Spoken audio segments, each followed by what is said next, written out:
2019 से 22 के दौरान ये भर्तियां अनाउंस की गई थी। सिर्फ ज्वाइनिंग लेटर देना था, लेकिन वो नहीं दिया। इसी तरह से नर्सिंग असिस्टेंट आर्मी में, जो कि मेडिकल कोर है, उस मेडिकल कोर को अग्निपथ स्कीम के दायरे से बाहर रखा गया। जय हिंद साथियों, सबसे पहले आपको और आपके परिवार को नए साल की बहुत बहुत मुबारकबाद। 2024 शुरू हुआ है, तो इस शुरुआत में सबसे पहले मैं हमारे देश के जो सैनिक हैं, बॉर्डर पे तैनात हैं, उन लोगों को नमन करता हूं, सलाम करता हूं। और साथ ही पिछले 2023 में 137 अलग अलग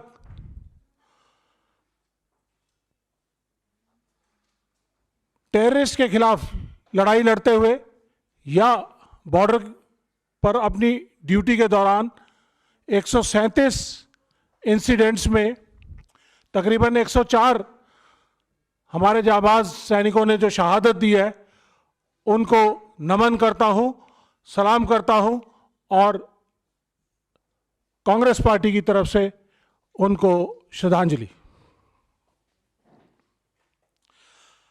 साथियों, आज का मुद्दा बहुत ही गंभीर है। युवाओं से, देश की सेनाओं से, देश की सुरक्षा से जुड़ा हुआ है।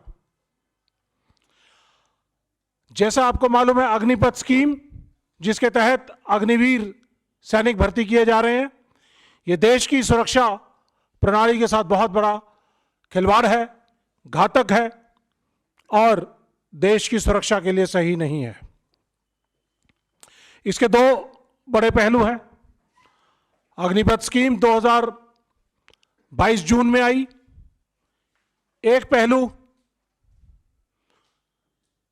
जो 2022 जून में स्कीम आने से पहले का है, और एक पहलू जो देश की सुरक्षा कमजोर हो रही है, देश के सैनिकों की संख्या कम हो रही है, वो दूसरा पहलू जून 2022 के बाद का है।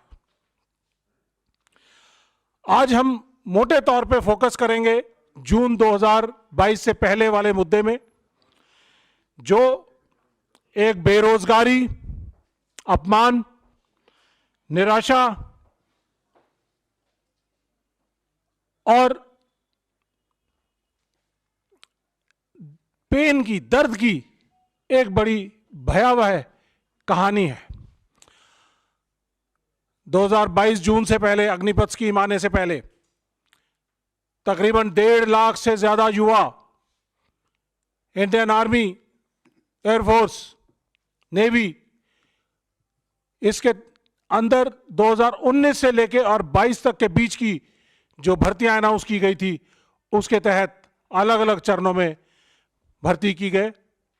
उनके medical, physical, documentation, written examination complete किए गए और उसके बाद 2022 31 मई तक ये बड़े खुशहाल सैनिक थे, देश की सेवा में, बॉर्डर पे काम करने के लिए तैयार थे, देश में भर्ती होने के लिए तैयार थे, और अचानक इनके देश सेवा के सपने को, देश प्रेम के सपने को तोड़ दिया जाता है।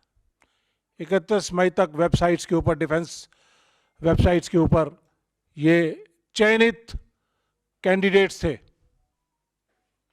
जो कि हमारे देश की सेनाओं में आगे जाकर काम करना था रेगुलर सैनिक के तौर पे। अचानक इनके सपने टूट जाते हैं, चूर चूर हो जाते हैं, और मोदी सरकार एक हथौड़े से इनके भविष्य का फैसला कर देती है कि अब आप देश के सैनिक नहीं बन सकते। ऐसे युवाओं, एयरफोर्स में 7,000 युवा थे जिन्होंने अपनी सारी प्रक्रिया पूरी कर चुके थे, सिर्फ ज्वाइनिंग लेटर का इंतजार कर रहे थे। 2019 से 22 के दौरान ये भर्तियां अनाउंस की गई थी, सिर्फ ज्वाइनिंग लेटर देना था, लेकिन वो नहीं दिया। इसी तरह से नर्सिंग असिस्टेंट आर्मी में, जो कि मेडिकल कोर है, उस मेडिकल कोर को अग्निपथ स्कीम के दायरे से बाहर रखा गया। आर्मी ने जो प्रेस कॉन्फ्रेंस, डिफेंस ने जो प्रेस कॉन्फ्रेंस की थी, उसके अंदर कहा गया कि आइंदा जितने भी सैनिक भर्ती होंगे वो अग्निवीर होंगे, लेकिन आर्मी मेडिकल कोर के अंदर, आर्म्ड फोर्सेस की जो मेडिकल कोर है उसके अंदर रेगुलर भर्ती ही होगी। ऐसे 2500 नर्सिंग असिस्टेंट जो कि तैयार थे, भर्ती होने के बाद ज्वाइनिंग लेटर्स की इंतजार कर रहे थे, उनको भी कैंसिल कर दिया गया। उनको तो कम से कम रोजगार आगे दिया जाता, देश की सेवा का मौका दिया जाता, लेकिन नहीं दिया। जैसा कि आपको मालूम है कि जब ये अग्निपथ स्कीम लाई गई, जैसा कि आप सबने देखा होगा कि उस समय के सेनाध्यक्ष जनरल M.N. नरवाने, उन्होंने अपनी किताब के अंदर कुछ दिन पहले एक खुलासा किया कि अग्निपथ स्कीम देश की सेनाओं को चौंका देने वाली स्कीम थी। ये उनकी मांगी हुई स्कीम नहीं थी, उनकी रिक्वायरमेंट नहीं थी। वो नहीं चाहते थे कि कोई भी अग्निपथ स्कीम के तहत अग्निवीर भर्ती हो, वो रेगुलर सेना चाहते थे, क्योंकि दो वेस्टर्न और ईस्टर्न बॉर्डर के ऊपर हमारी सेनाएं लड़ रही हैं, और इंटरनल सिक्योरिटी का आधा हिस्सा, तो 2.5 फ्रंट बैटल बोलते हैं इसको, वो लड़ रही हैं। तो हमें कॉन्ट्रैक्ट वाली फौज नहीं चाहिए थी, हमें रेगुलर सैनिक चाहिए थे। उन्होंने यहां तक भी अपने वक्तव्य में कहा कि ये जो चौंका देने वाली स्कीम आई, उसके तहत सिर्फ 20,000 रुपए में अग्निवीर को भर्ती करने का प्रपोजल था, जिसे उन्होंने बहुत ही मशक्कत से लड़ झगड़ कर मोदी सरकार से 30,000 कराया। आपको मालूम होना चाहिए कि रेगुलर सैनिक जो है वो जब सेना में भर्ती होता है तो 45,000 से ज्यादा उसको तनख्वाह मिलती है और बहुत सारे बेनिफिट मिलते हैं। अग्निवीर को उससे महरूम रखा गया। लेकिन यहां पे मुद्दा, सबसे बड़ा मुद्दा यह है कि हमारे देश के बेरोजगार युवाओं को एक सपने से महरूम किया गया, देश सेवा के सपने से महरूम किया गया। चयनित होने के बाद भी 1.5 लाख से ज्यादा युवाओं को ज्वाइनिंग लेटर नहीं दिया गया। आर्मी में तकरीबन 97 भर्तियां की गई 2019, 20, 21 में, उन सबको रद्द कर दिया गया। और सबसे बड़ा काम यह किया कि जो आवेदक थे उनसे 250 रुपए पर फॉर्म लिया गया, और इस 250 रुपए फॉर्म के कलेक्ट करने के एवज में 50 लाख से ज्यादा बच्चों से तकरीबन 1 करोड़ 100 करोड़ से ज्यादा पैसा इकट्ठा किया गया। ये 100 करोड़ का भर्ती स्कैम है मोदी सरकार द्वारा। इसके जिम्मेदार कौन? देश की सुरक्षा को कमजोर करने का जिम्मेदार कौन? और आपको यह जानकर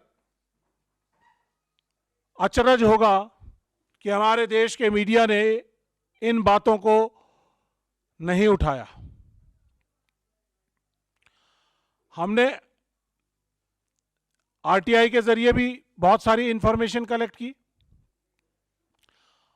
और जब ये युवा चंपारण से,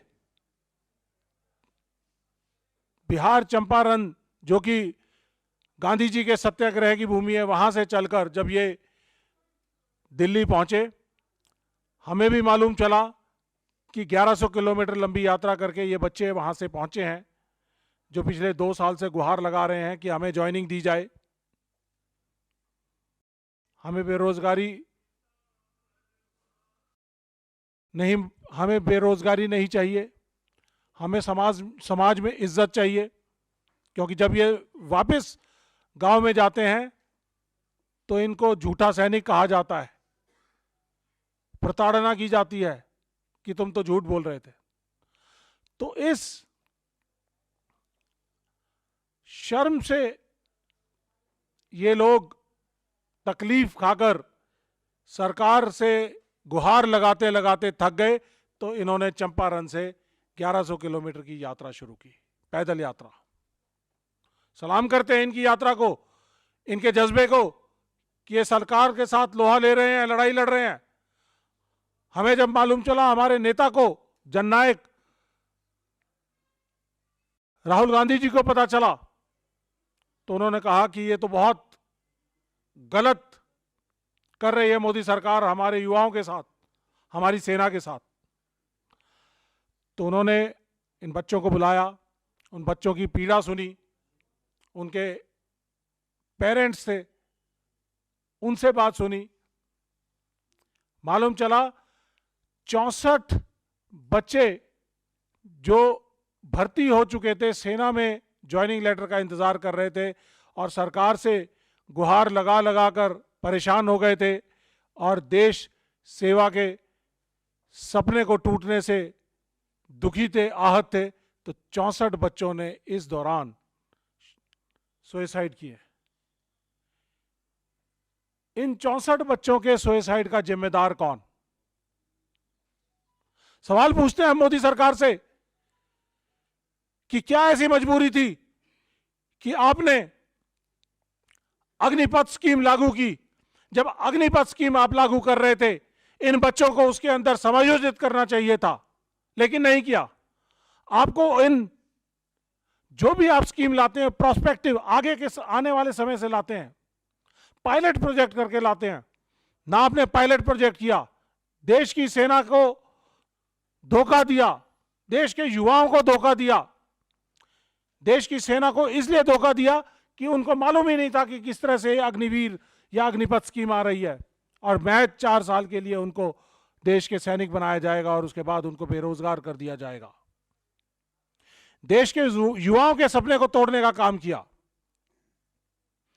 कम से कम आप जो पहले से भर्तियां अनाउंस की गई थी, उन भर्तियों को तो पूरा करते। जब आपने उनकी भर्तियों की सभी प्रक्रिया को पूरा कर दिया था, तो इनको ज्वाइनिंग करा सकते थे।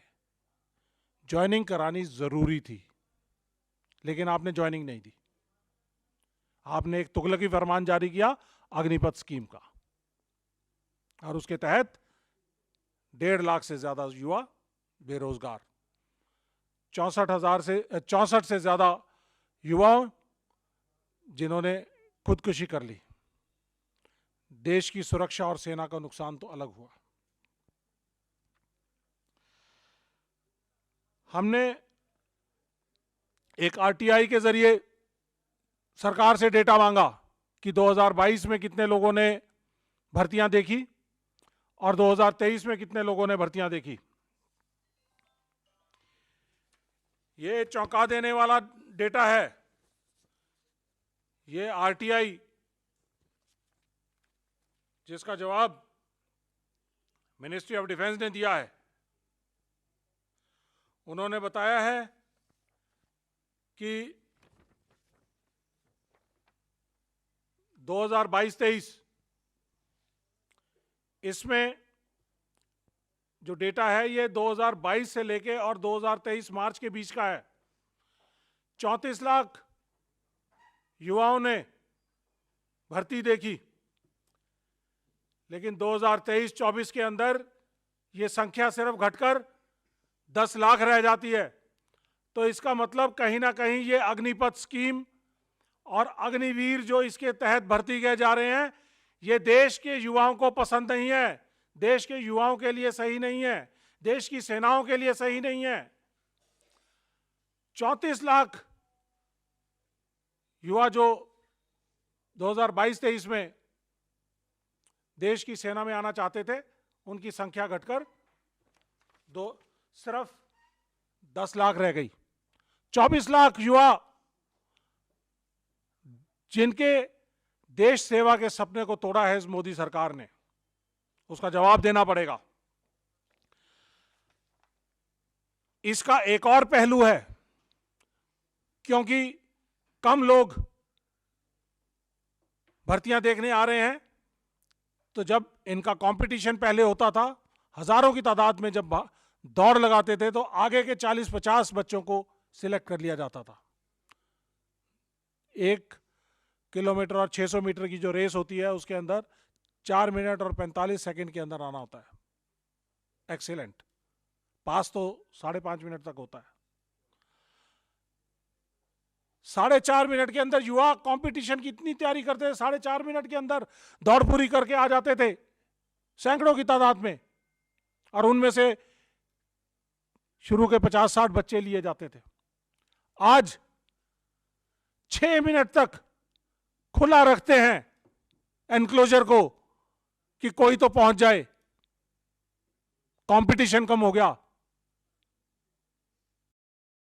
और जो क्वालिटी है उसके अंदर कॉम्प्रोमाइज हुआ। साथियों, मैं जानना चाहूंगा कि मोदी सरकार अपनी सभी स्कीम्स को बहुत बढ़िया तरीके से, कि ये बहुत अच्छी है, कोई उज्ज्वला योजना है, कोई सेल्फी वाला कुछ योजना है, हर तरह की योजनाओं के लाभार्थियों की बात करते हैं। अग्निवीर के लाभार्थियों की बात क्यों नहीं करते? अग्निवीर स्कीम अगर इतनी बढ़िया देश के लिए है, तो इसके लाभार्थियों को देश के सामने क्यों नहीं लाते? जो अग्निवीर स्कीम आने की वजह से बेरोजगार रह गए, उन युवाओं से क्यों नहीं बात करते? उनको क्यों नहीं सामने लाते? या जो अग्निवीर भर्ती हो चुके हैं, उनको क्यों नहीं देश के सामने लाते? क्यों? क्योंकि उनको डर है कि अग्निवीर वो अगर सबके सामने आए तो इसकी बहुत सारी खामियां बताएंगे। वो ये भी बताएंगे कि देश की सेना के अंदर भेदभाव हो गया है। एक ही यूनिट में 2 अग्निवीर और रेगुलर सैनिक साथ साथ उठते बैठते हैं, काम करते हैं। अग्निवीर को उससे आधी तनख्वाह मिलती है, 21,000 रुपये तनख्वाह मिलती है। दिल्ली का जो मिनिमम वेज है वो 22,000 रुपये का है। इंडस्ट्रियल एक्ट के जरिए उनकी मिनिमम वेज डिफाइन होता है। और हमारे सैनिक, जिसकी फंडामेंटल राइट्स को कर्ब कर दिया जाता है, आजादी बोलने की नहीं है, एक्सप्रेशन की नहीं है, बहुत सारे फंडामेंटल राइट्स कर्ब किए जाते हैं, उसको दिल्ली के मिनिमम वेज से कम दिया जाता है। कॉन्ट्रैक्ट का सैनिक देश को नहीं चाहिए। तो साथियों, मैं आपके जरिए मोदी सरकार से सवाल पूछना चाहूंगा। मैं कुछ एक दो चीजें और बताना चाहूंगा। ये बच्चे राजनाथ सिंह जी से मिले, ये फोटो है। राजनाथ सिंह जी ने इनको आश्वासन दिया कि आपकी ज्वाइनिंग जरूर होगी। यूपी चुनाव के दौरान मिले थे, आश्वासन दिया। ये चिट्ठी राजनाथ सिंह जी की है, आश्वासन की।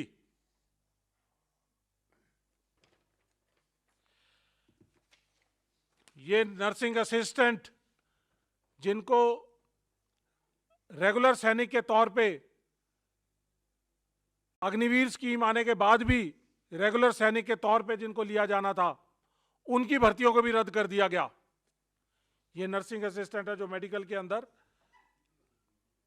मेडिकल कोर के अंदर सेवाएं देते हैं। तो साथियों, मैं मोदी सरकार से साफ साफ सवाल करना चाहता हूं, पूछना चाहता हूं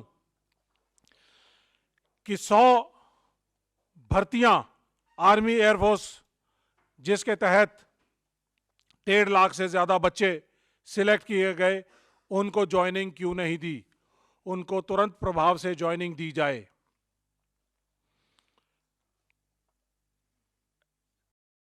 भर्ती फीस के नाम पे जो 100 करोड़ रुपए से ज्यादा का पैसा आपने इकट्ठा किया है,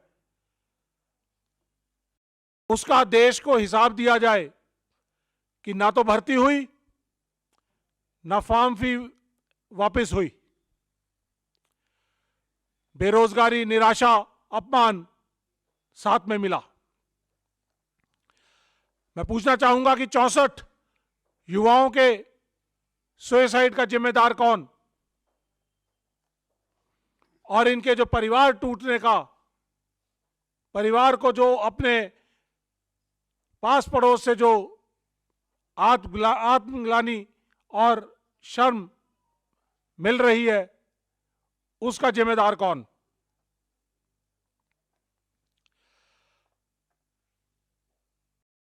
मैं मोदी सरकार से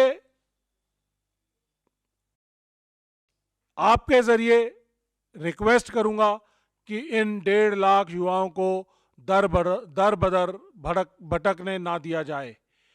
इनको सम्मान दिया जाए। इन्होंने सारी भर्ती प्रक्रियाओं को पूरा किया है। ये देश में रेगुलर सैनिक भर्ती होने लायक हैं और इनको 1 साल पहले ही आपने भर्ती से महरूम किया है। इन सभी युवाओं को 1 या 1.5 साल का एज का रिलैक्सेशन देके इनको भर्ती किया जाए। ये मेरी मोदी सरकार से डिमांड है। और इसके साथ आखिर में मैं एक चीज और आप लोगों से साझा करना चाहूंगा। कुछ पुराने दस्तावेज हैं कि 6,34,000 एयरफोर्स के भर्तियों के लिए बच्चों ने भाग लिया, उनमें से 7,000 सेलेक्ट हुए।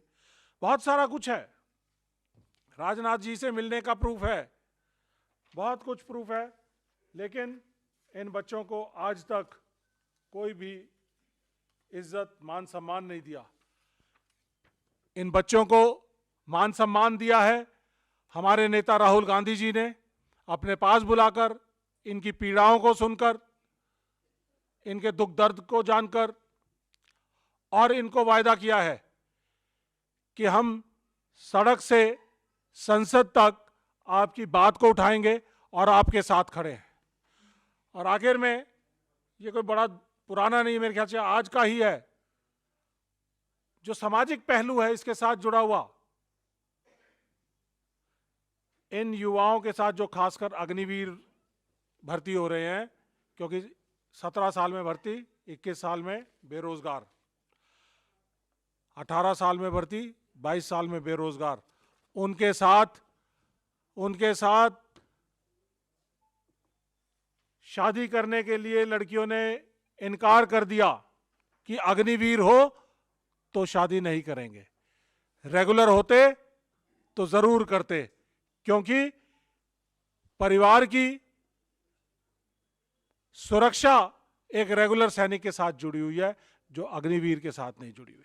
तो इसलिए आखिर में यही कहूंगा, सरकार चेत जाइए, वरना 2024 में आपसे लड़ाई लड़ने के लिए हम तो तैयार ही हैं, वरना ये 1.5 लाख बच्चे और बहुत सारे जो युवा जिनका आपने सपना तोड़ा है, वो भी आपको इस दिल्ली की मगरूर सत्ता से बेदखल करने का काम करेंगे। बहुत बहुत धन्यवाद। और अंत में, जुड़ेगा भारत, जीतेगा इंडिया, और इस न्याय की लड़ाई को 14 जनवरी से हम सब लड़ने के लिए तैयार हैं, भारत न्याय यात्रा में शामिल होकर। बहुत बहुत धन्यवाद। कोई सवाल? बिल्कुल लीजिए आरटीआई की फोटो। अच्छा, जरूर जरूर।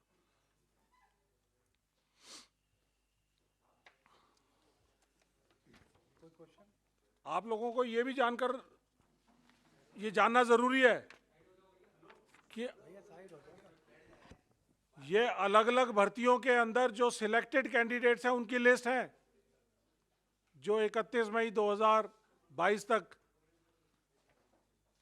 वेबसाइट्स के ऊपर थी अग्निपथ स्कीम आने के बाद, और अपडेटेड है।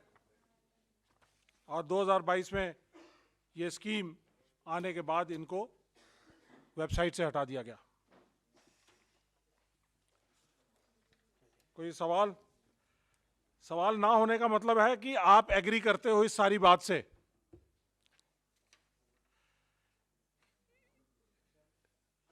एम आई राइट?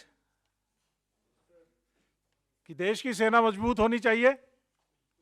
देश तभी मजबूत होगा जब देश की सेना मजबूत होगी।